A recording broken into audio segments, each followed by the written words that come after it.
But yeah, sauce is one of the most important things in a dish, especially on a plate. You have to use a sauce to make it look beautiful.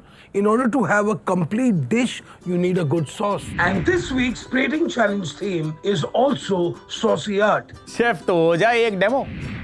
By putting these dots everywhere random. And then let's add the disco balls here. And then we have these beautiful red currants, so you can use any fresh berries if you like. थोड़े से pansies यहाँ पे. And this is what you call chef versus fridge ke disco macaroons.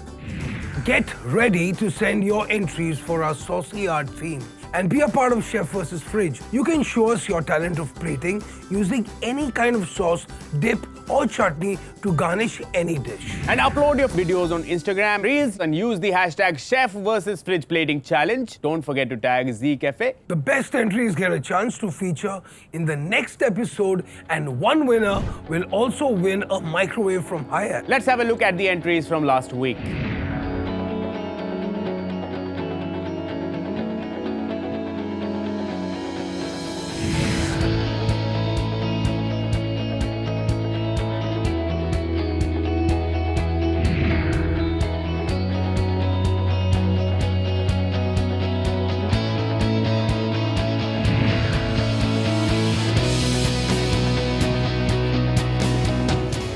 And the winner of our challenge from last week is